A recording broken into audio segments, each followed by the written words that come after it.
Galactic University's advanced xenobiology course had earned itself quite the reputation over the years. Not the good kind of reputation, mind you, the kind that made insurance companies weep and parents reconsider their offspring's career choices. Professor Ketmori had been teaching the course for 32 standard cycles, and in that time the crystalline being had developed what could charitably be called unconventional pedagogical methods, what others called a thinly veiled death wish with academic credentials. Jackson slouched in the back row of Lecture Hall Delta 9, his feet propped up on the seat in front of him, completely absorbed in his datapad. The human exchange student had managed to sleep through the first 20 minutes of class, a feat made even more impressive by the fact that Ketmori's voice sounded like wind chimes having an argument with a synthesizer. Around him, the usual collection of galactic academic hopefuls fidgeted in their various ways.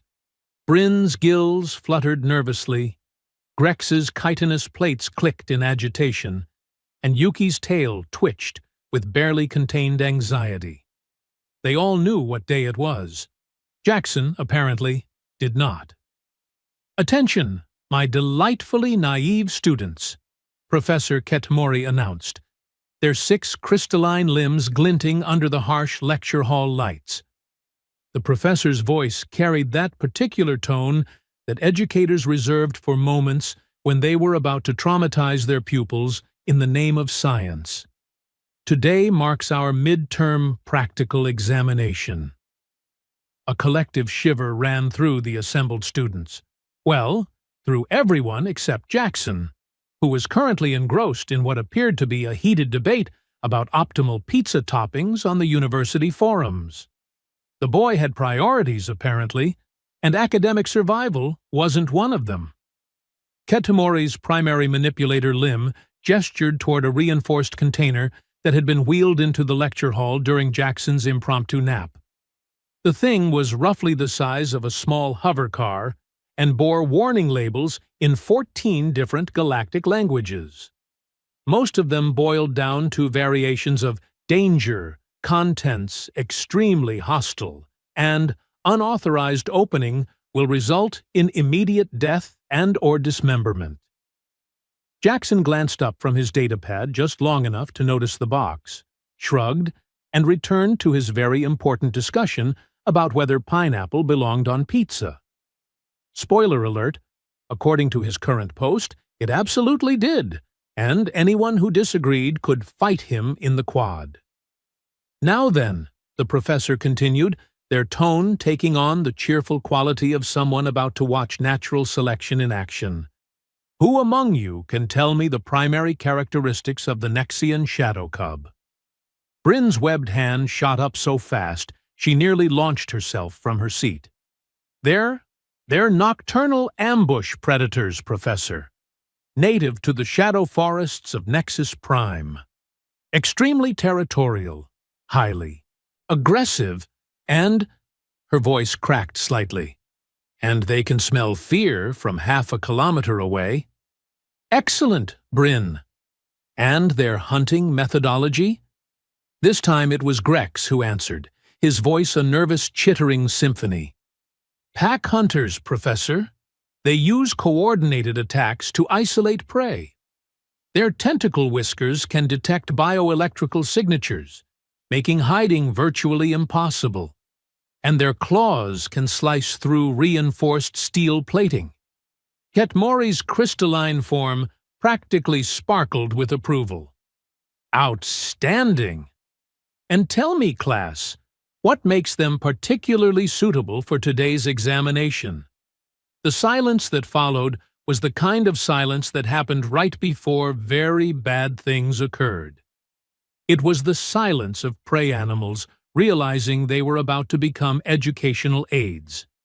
Every student in the room, except for one oblivious human in the back row, began calculating the distance to the nearest exit. Jackson, meanwhile, had moved on from pizza toppings to complaining about the university's Wi-Fi speed. His fingers tapped away at his datapad with the confidence of someone who had absolutely no idea he was about to become part of a very dangerous lesson plan. The shadow cubs, Professor Ketmori announced with theatrical flair, are considered one of the most efficient predators in this quadrant of the galaxy.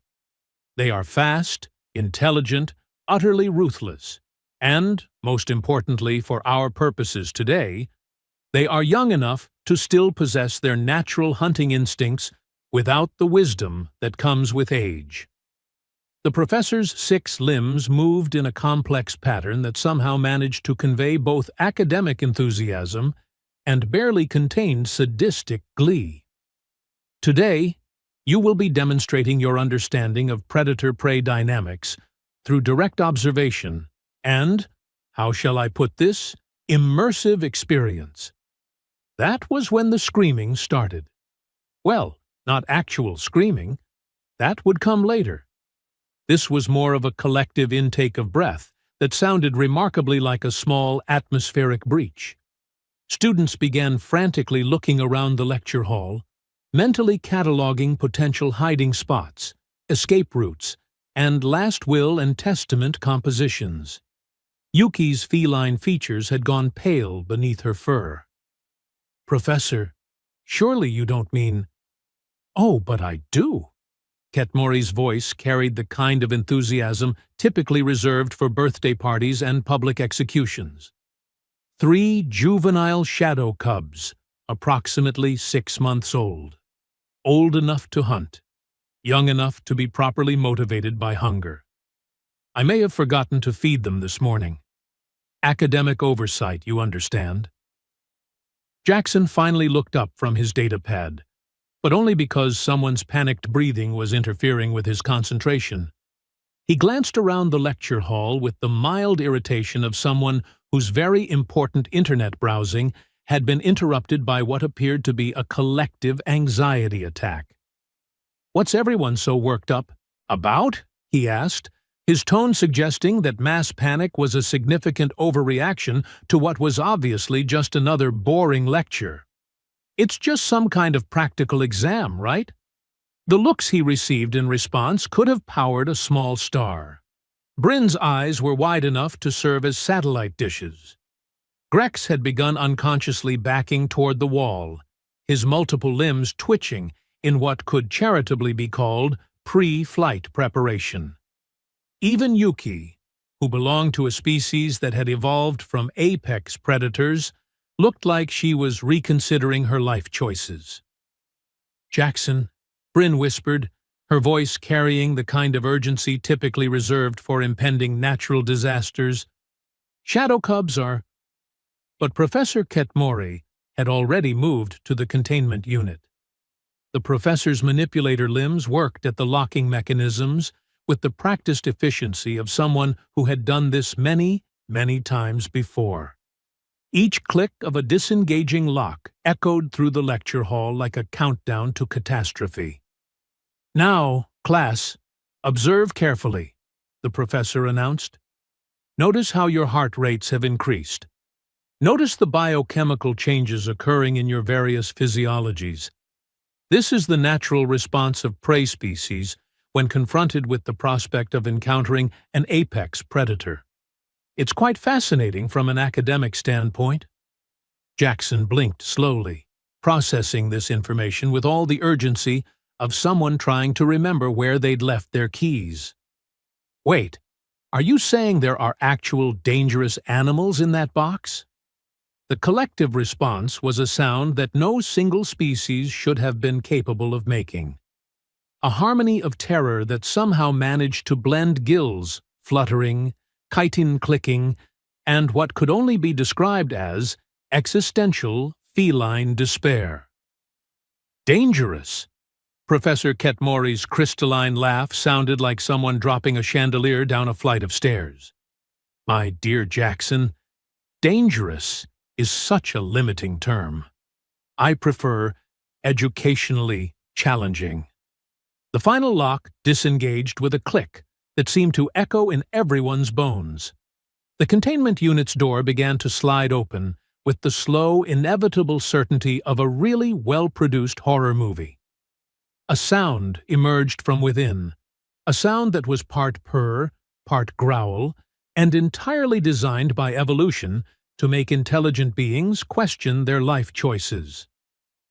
"Remember, class," Professor Ketmori called out cheerfully, "the key to surviving this exercise is to demonstrate your understanding of predator psychology. Show fear, and they will hunt. Show aggression, and they will attack. Show intelligence, and you might live long enough to submit your final papers." The first shadow cub poked its head out of the containment unit.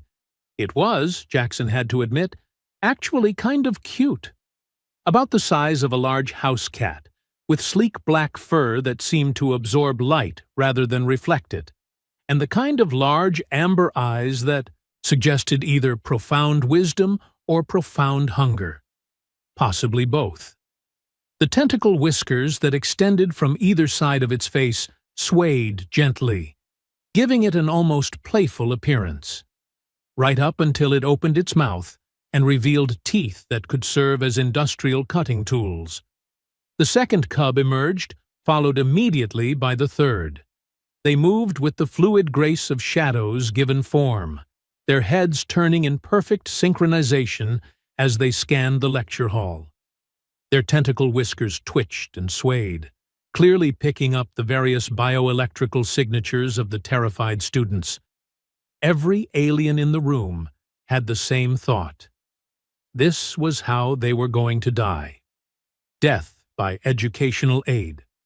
Their obituaries would read like academic footnotes. Jackson, however, was squinting at the cubs with the critical eye of someone evaluating potential pets. They're actually prettier than the pictures in the textbook. The whiskers are kind of neat. And that was when something extraordinary happened. The three shadow cubs, who should have been spreading out to begin their coordinated hunt, who should have been stalking the terror-frozen students with predatory precision, who should have been demonstrating exactly why their species was feared across multiple star systems, turned and looked directly at Jackson, their amber eyes locked onto the human with laser-like focus. Their tentacle whiskers stopped their random swaying and oriented themselves toward the back row. And then, in perfect unison, all three cubs tilted their heads in an expression that could only be described as curiosity. Professor Ketmori's crystalline form went completely still. In 32 cycles of conducting this particular practical examination, this had never happened. The cubs were supposed to spread out, select the weakest-looking prey, and begin the hunt. They were not supposed to fixate on one student like he was the most interesting thing in the galaxy. Jackson, blissfully unaware that he had just broken several fundamental laws of predator behavior, waved casually at the cubs. "Hey there, guys. You're the practical exam, huh?" The response was immediate and completely unprecedented in the annals of xenobiological education. All three shadow cubs began walking directly toward Jackson. Not stalking, not prowling, not exhibiting any of the predatory behaviors that had been documented in thousands of research papers. Just walking, like they were going to see an old friend. The lecture hall erupted into chaos. Students scrambled for higher ground, diving under desks, climbing onto chairs, and generally demonstrating that intelligence and grace under pressure were not necessarily related concepts. Bryn managed to wedge herself behind a waste receptacle. Grex had somehow achieved what could only be called wall climbing, despite the complete absence of appropriate appendages. Yuki had leaped onto a desk and was balancing there with the desperate poise of someone whose evolutionary ancestry was showing. Through it all, Jackson remained seated, watching the approaching cubs with the mild interest of someone observing an unexpected, but not particularly concerning development. "Jackson!" Bryn's voice reached a pitch that could have shattered crystal. "Get out of there. They're coming right for you." Jackson looked down at the cubs, who were now less than 3 meters away and showing absolutely no signs of predatory aggression. If anything, they looked hopeful. Their amber eyes were bright. Their tentacle whiskers were swaying in what seemed like excitement rather than threat assessment. And one of them had begun making a sound that was distinctly more purr than growl. "I think they like me," Jackson announced, his tone suggesting that this was both obvious and unremarkable. Professor Ketmory's voice cut through the chaos like a blade through butter. "That is impossible. Shadow cubs are apex predators. They do not like prey species. They hunt them." Jackson shrugged, apparently unbothered by the professor's denial of what was happening right in front of everyone's eyes. Maybe nobody told them that. And then the first cub reached his chair. What happened next would be talked about in xenobiology circles for decades to come. What happened next would require the complete rewriting of at least 6 textbooks and the hasty revision of approximately 43 research papers.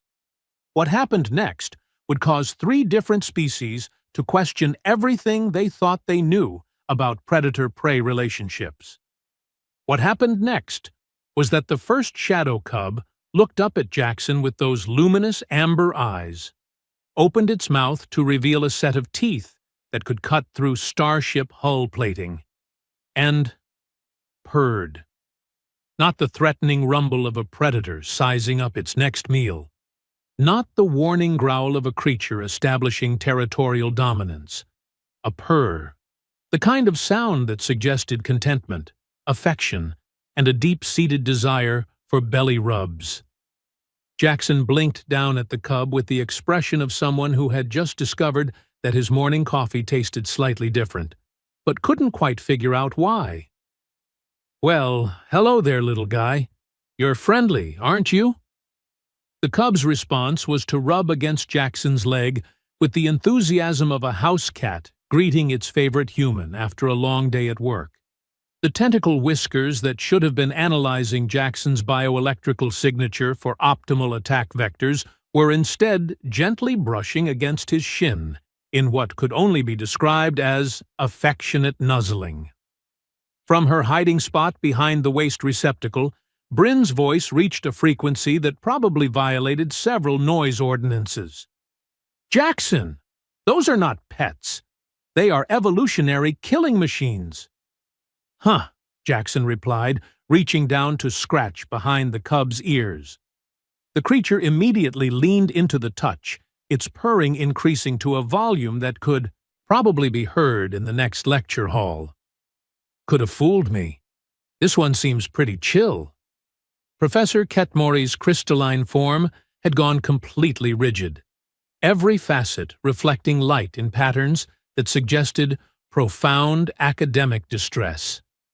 In 32 cycles of teaching, the professor had seen students frozen in terror, students attempting futile escape, students fainting from sheer panic, and on one memorable occasion, a student who had tried to reason with the cubs using interpretive dance. But this was unprecedented. The second shadow cub had reached Jackson's chair and was currently attempting to climb into his lap. Its claws, which were designed to slice through reinforced armor plating, carefully retracted as it scrambled up his leg with the determined enthusiasm of a kitten seeking the perfect napping spot. "Okay, you're definitely friendly," Jackson observed, helping the cub settle across his thighs. The creature immediately began kneading his legs with its paws, claws safely sheathed, purring with such intensity that his datapad began vibrating in harmonic resonance.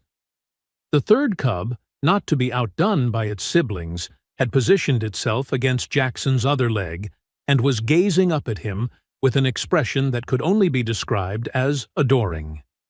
Its tentacle whiskers swayed gently, occasionally reaching up to brush against his free hand in what was unmistakably a request for attention. "This is impossible," Professor Ketmory whispered, their voice carrying the kind of existential crisis typically reserved for the moment when one's entire worldview collapses into rubble. This violates every known principle of xenobiology. They should be hunting. They should be establishing pack dynamics. They should be demonstrating the predatory behaviors that have made their species feared across half the galaxy. Jackson looked up from the two cubs who were now competing for prime lap real estate. Maybe they're just not hungry? You said you forgot to feed them, but maybe someone else did? I specifically ensured they had not been fed for 18 hours, the professor protested, their crystalline limbs flailing in academic distress. They should be ravenous. They should see you as the most convenient source of protein in this room. Well, they're definitely seeing me as something, Jackson replied, gently disentangling one cub's tentacle whisker from his shirt buttons. But I'm pretty sure it's not dinner. From various hiding spots around the lecture hall, the other students watched in fascination and terror as Jackson became the center of what could only be described as an interspecies cuddle session. The shadow cubs had arranged themselves around him like he was their personal heating unit, purring in harmonized contentment while occasionally nuzzling his hands or arms. Grex, who had somehow achieved a precarious perch on top of a storage cabinet, called down in a voice that cracked with strain. Jackson, whatever you do not make any sudden movements. You might trigger their hunting response. Jackson glanced up at him with the patience of someone explaining basic mathematics to a particularly slow child. Grex, I don't think these guys have a hunting response, at least not for me. Watch this. Before anyone could stop him, before anyone could scream a warning or faint from horror, or file the appropriate paperwork for witnessing a fellow student's voluntary suicide, Jackson stood up. The collective intake of breath from the hidden students could have powered a small atmospheric processor. This was it. This was the moment when the cubs would finally reveal their true nature. This was when Jackson would discover that apex predators did not, in fact, appreciate being disturbed during what he had apparently mistaken for social bonding time. The shadow cubs looked up at him with mild curiosity, as if wondering why their new favorite person had decided to relocate. Then, with the fluid grace that made their species such effective hunters, they repositioned themselves around his legs and resumed their contented purring. One of them began rubbing against his knee with the kind of affection typically reserved for beloved family members. See, Jackson said, gesturing to his entourage of supposedly deadly predators. Totally friendly. I think someone's been exaggerating their reputation. Professor Ketmory's voice rose to a pitch that suggested their entire academic career was flashing before their crystalline eyes. Their reputation is based on documented evidence spanning 3 centuries. These creatures have been responsible for the deaths of trained hunters, experienced xenobiologists, and an entire research expedition on Nexus Prime. Jackson shrugged, apparently unmoved by this recitation of the cubs' impressive resume. Maybe those people just didn't know how to approach them properly. You know, like dogs. If you're nervous around them, they pick up on it and act differently.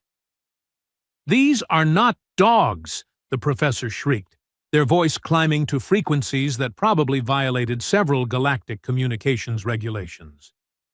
These are apex predators from a Class X death world. They do not require proper approach techniques. They require proper funeral arrangements. But even as the professor protested, Jackson was proving his point through practical demonstration.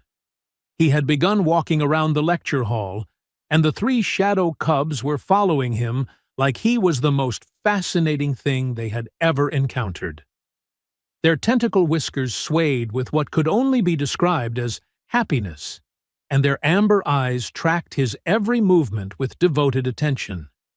It was Yuki who finally voiced what everyone was thinking, or rather, what everyone was desperately trying not to think. "Professor!" she called from her perch on a desk, her feline features showing an expression that suggested she was questioning everything she thought she knew about predator behavior. What if Jackson is right? What if they're just friendly?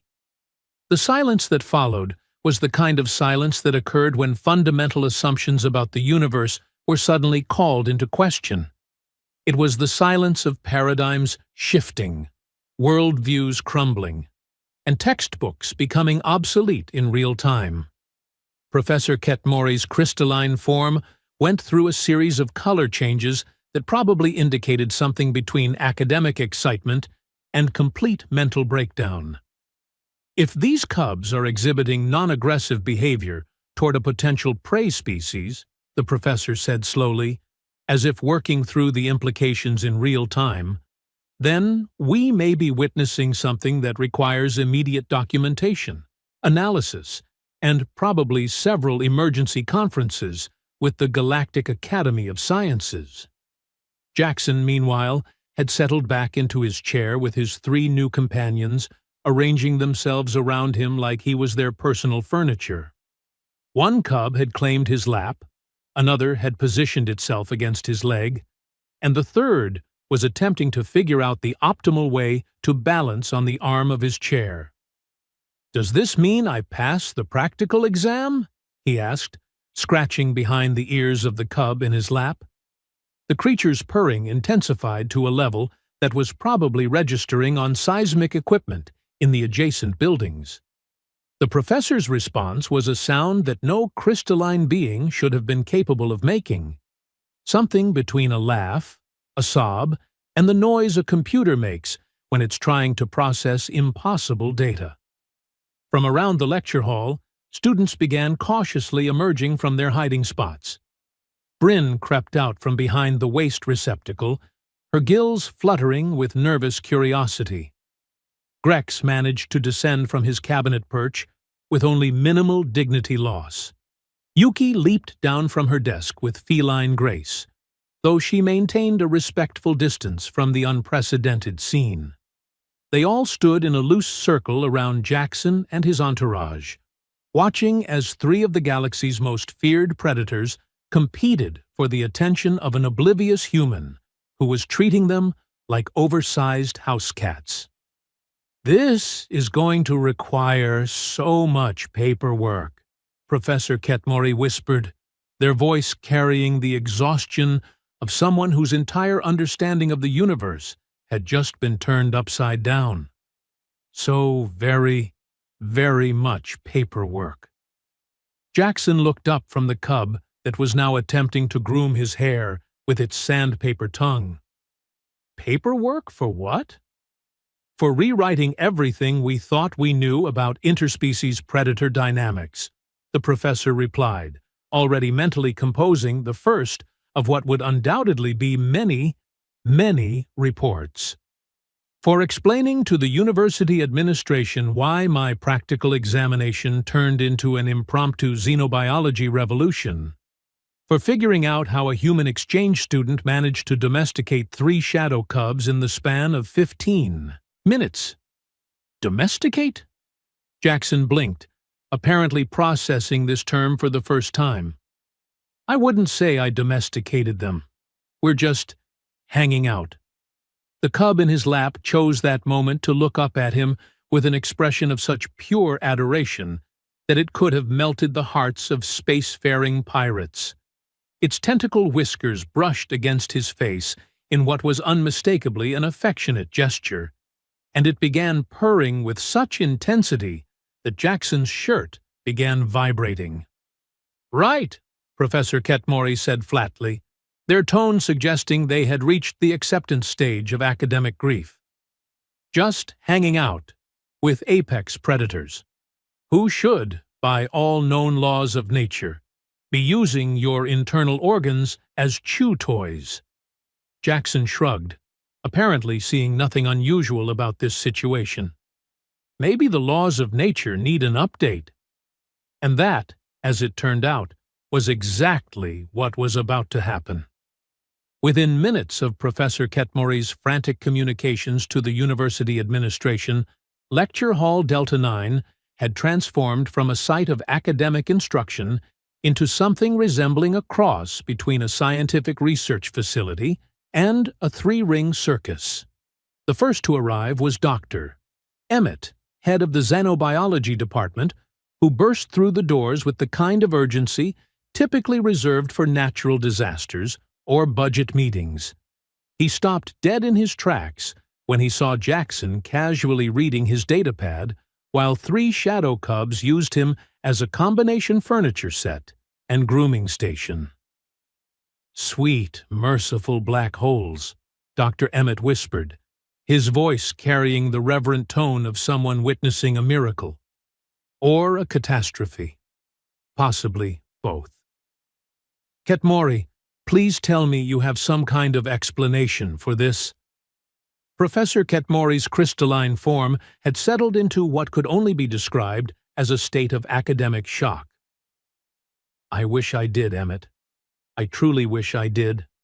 According to every piece of research we have on shadow cub behavior, that human should be experiencing rapid conversion from living being to nutritional supplement. And yet," Dr. Emmett observed, watching as one of the cubs gently licked Jackson's hand with the kind of affection typically reserved for packmates, "he appears to be experiencing something closer to adoption." Jackson glanced up from his datapad, where he had apparently moved on to reviewing his class schedule for the next semester. "Hey, Dr. Emmett, these your pets? They're pretty cool, but someone should probably warn people that they're super affectionate. I've been getting weird looks from the other students." Dr. Emmett's response was a sound that existed somewhere between laughter and the noise a starship makes when its engines are failing. "Jackson, those are not pets. Those are apex predators that have been documented killing creatures 3 times your size." "Huh?" Jackson looked down at the cub that was currently using his leg as a pillow. "This one's been trying to groom my hair for the past 10 minutes. If that's how they kill things, they're really bad at it." Within the hour, the lecture hall had become a hub of scientific activity that would have made the Galactic Academy of Sciences weep with envy. Equipment had been wheeled in from at least 6 different departments: xenobiology, behavioral psychology, evolutionary analysis, chemical composition, bioelectric field measurement, and something called emergency containment protocol implementation that nobody really wanted to think about too closely. The problem, it quickly became apparent, was that nobody wanted to get close enough to actually conduct any meaningful research. "We need to take biological readings," announced Dr. Petra, the university's leading expert on predator psychology, from what she considered a safe distance of approximately 15 meters. But standard protocol requires proximity sensors placed within 2 meters of the subjects. "You're welcome to place them yourself," Professor Ketmory replied, with the kind of politeness that suggested they had no intention of getting any closer to the cubs than absolutely necessary. Dr. Petra's response was to produce a remote-controlled drone equipped with enough scanning equipment to analyze the molecular composition of a small moon. "I think we can manage this from a distance." Jackson watched with mild amusement as the drone approached, its sensors whirring and clicking with mechanical precision. The shadow cubs looked up at the approaching device with the kind of curiosity that house cats typically reserved for new toys. One of them reached out with a tentacle whisker and gently batted at the drone's sensor array. "Fascinating," Dr. Petra murmured, studying her readings from behind the safety of a reinforced observation barrier that had been hastily erected around the perimeter of the hall. "Their stress indicators are at baseline levels: heart rate, respiration, bioelectrical activity, all within normal parameters for a relaxed state." "Relaxed?" Dr. Emmett's voice climbed an octave. "They're apex predators in the presence of potential prey. They should be in full hunting mode. And yet, Dr. Petra continued, her instruments painting a picture that defied everything they thought they knew about shadow cub behavior, they're exhibiting classic pack bonding indicators. See how they position themselves around Jackson? That's protective clustering. They're treating him like a pack member. Professor Ketmory's crystalline form shifted through several color spectrums that probably indicated severe academic distress. Pack bonding requires extended social interaction over a period of weeks or months. These cubs met Jackson approximately 1 hour ago. Maybe they're just really efficient socializers, Jackson suggested, gently disentangling a cub's tentacle whisker from his shirt pocket. The creature had been systematically exploring his clothing with the thoroughness of a security inspection, apparently fascinated by the concept of pockets. Dr. Emmett began pacing with the kind of nervous energy that suggested his entire understanding of xenobiology was crumbling in real time. There has to be an explanation. Predator behavior doesn't just change. There are evolutionary imperatives at work here. Millions of years of genetic programming don't get overridden by casual friendliness. That was when Dr. Helena from the Chemical Analysis Department made an announcement that would change everything. "I'm reading some very interesting pheromone signatures," she called out from behind her array of atmospheric analyzers. "The human is producing a complex cocktail of chemical compounds that I've never seen before." Chemical compounds? Professor Ketmory's attention snapped to her with laser-like focus. What kind of chemical compounds? Dr. Helena's equipment beeped and whirred as it processed atmospheric samples with the precision of a master chef analyzing a complex recipe. Well, that's the fascinating part. The compounds themselves aren't unusual. They're standard human pheromones related to calm emotional states, social bonding, and what appears to be parental affection. The silence that followed was the kind of silence that occurred when pieces of a cosmic puzzle suddenly clicked into place with the inevitability of a perfectly designed machine. Parental affection? Dr. Emmett's voice carried the tone of someone who was beginning to see the shape of something impossible. Are you saying the cubs are reading Jackson's pheromone signature as maternal? That's impossible, Professor Ketmory protested, but their voice lacked its earlier conviction. Human pheromones should have no effect on Nexian shadow cubs. They're from completely different evolutionary trees, different planets, different biological systems entirely. Dr. Helena's equipment continued its analysis, producing readouts that seemed to defy several fundamental principles of biochemistry.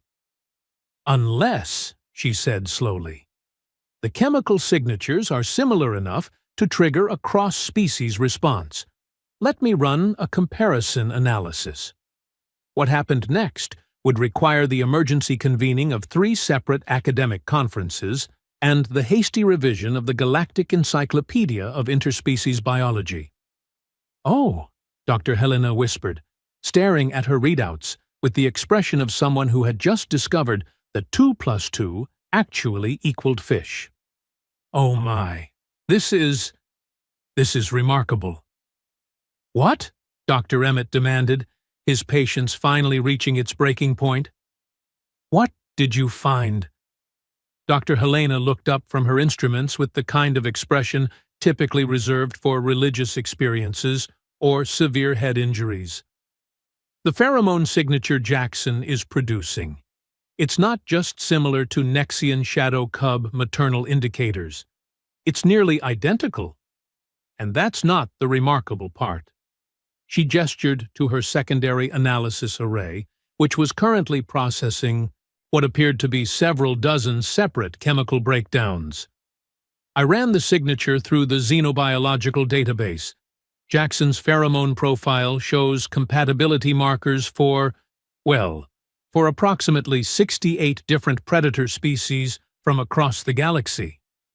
The collective response was a sound that no single species should have been capable of producing. A harmony of scientific minds simultaneously reaching the same impossible conclusion. "You're saying," Professor Ketmori said carefully, "that this human is accidentally producing chemical signatures that convince multiple species of apex predators to treat him as a maternal figure."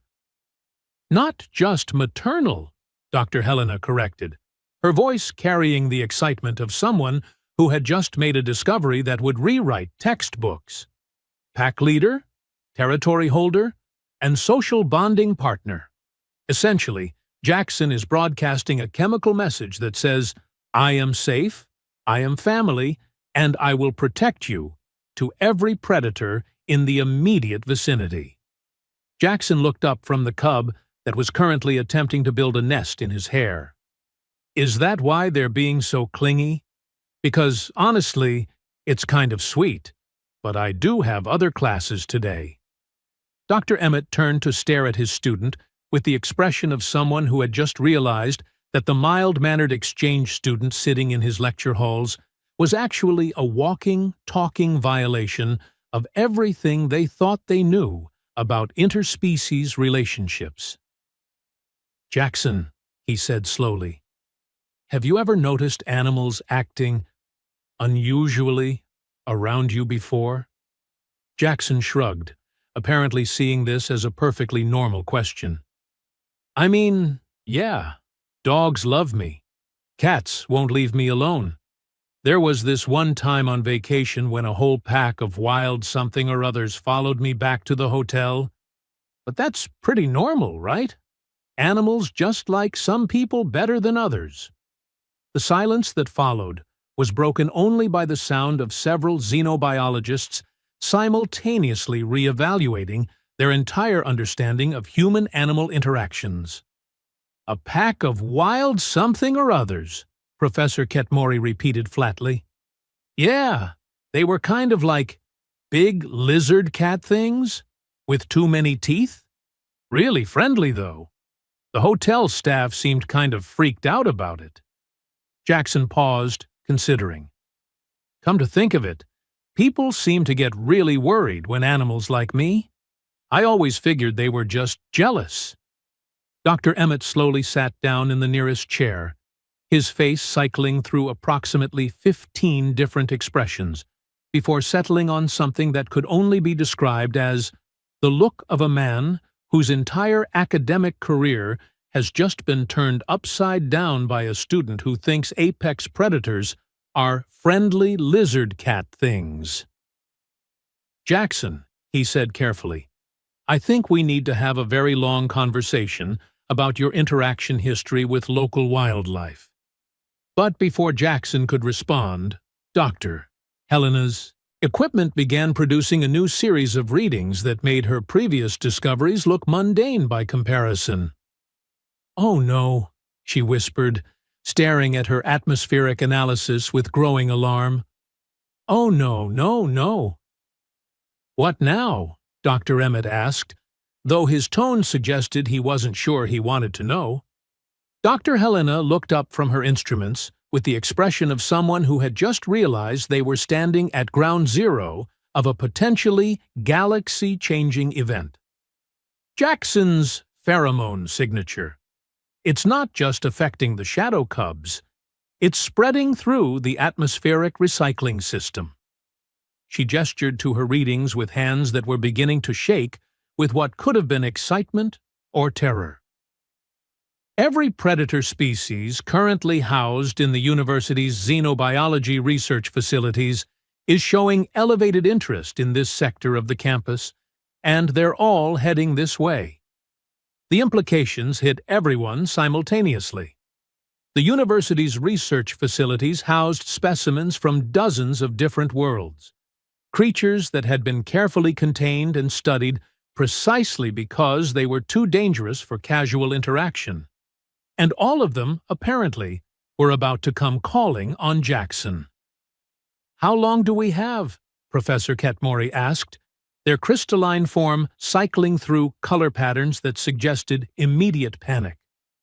Dr. Helena checked her readings one more time, as if hoping the numbers would somehow change through force of will. Based on the response time we've observed with the shadow cubs and the atmospheric distribution rate, maybe 20 minutes before the first arrivals.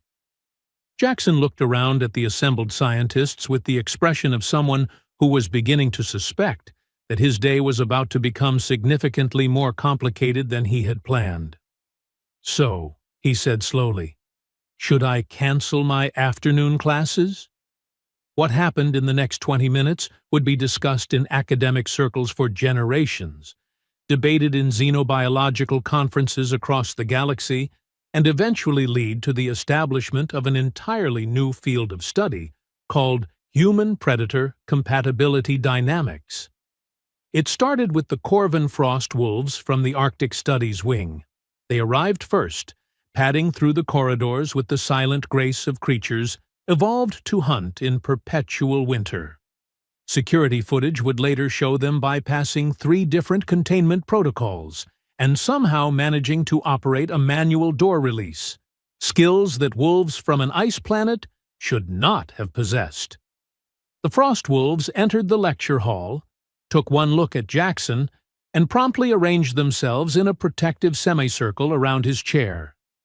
Their pack leader, a magnificent specimen with ice-blue eyes and fangs designed for crushing frozen bone, approached Jackson with the cautious respect typically reserved for encountering a superior alpha. Jackson looked down at the wolf and said, "Well, aren't you gorgeous?" The wolf's response was to rest its massive head on Jackson's knee and emit a rumbling sound that was part growl, part purr, and entirely devoted. By the time the Altarian Razorhawks arrived, somehow having escaped their aerial containment facility, Jackson had accumulated what could only be described as a menagerie of death. The hawks, whose talons could slice through reinforced plasteel, landed on the backs of his chair and began preening his hair with the delicate care of professional stylists. The crystal serpents from Vega 3 slithered in next, their diamond-hard scales catching the lecture hall lights as they wound themselves around the chair legs like living jewelry. The venom dripping from their fangs could dissolve metal, but they seemed more interested in gently booping Jackson's ankles with their snouts. Professor Ketmori had given up on crystalline color changes and settled into a permanent state of academic catatonia. "This violates everything," the professor whispered. "Everything we know about territorial boundaries, species compatibility, predator hierarchies." "Maybe what we know is wrong," Dr. Emmett interrupted, watching as a pack of Taraxian shadow stalkers, creatures that had never been successfully domesticated by any species, began organizing themselves around Jackson's chair like they were planning the galaxy's most dangerous group hug. It was Chancellor Oren who finally voiced what everyone was thinking. The rock-based administrator had arrived to assess what his security team had described as a code-red biological containment breach, and instead found what looked like the universe's most unlikely petting zoo. "What exactly are we looking at here?" Chancellor Oren asked, his granite features showing the kind of confusion typically reserved for budget meetings that actually made sense. Dr. Helena looked up from her instruments, which were now producing readings that would require the invention of new scientific terminology.